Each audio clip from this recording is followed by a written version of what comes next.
course, we had early voting last week, but the countdown to primary day itself is almost over.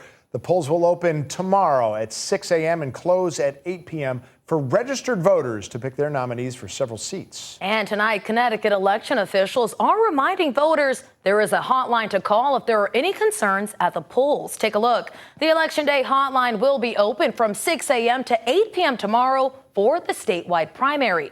Voters can call 1-866-SEEK-INFO. That's 1-866-733-2463. You can also email elections@ct.gov with questions about voting irregularities, absentee ballots, curbside voting, or accessibility concerns.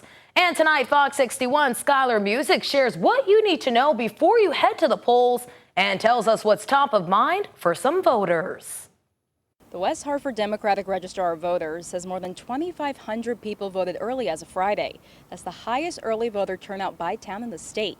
And if you plan to make your voice heard, tomorrow is the day. Before you go, make sure you have a valid ID.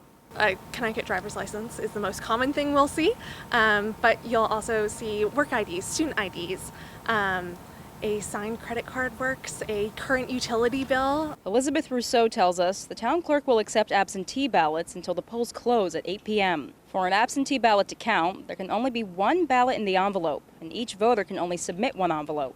If you and your spouse both decided to put your ballot in one return envelope, both ballots are going to be rejected because we don't know whose ballot is whose. Here in West Hartford, there are two big Democratic primaries, the battle for governor and the battle for the 1st Congressional District. One homeowner who wants to remain anonymous says the economy and property taxes are top of mind this election. We just need for things to be more affordable to be able to stay in the state and prosper. Of the many neighbors we asked, she was one of the few who voted early or planned to vote on Election Day. She tells us voters should prioritize a primary just as much as a general election. There's lots of conversations behind closed doors, but they just need to follow through with the things that they're talking about and, have their voices heard. Registered voters can cast their ballots from 6 a.m. to 8 p.m. Tuesday. In West Hartford, Skylar Music, Fox 61.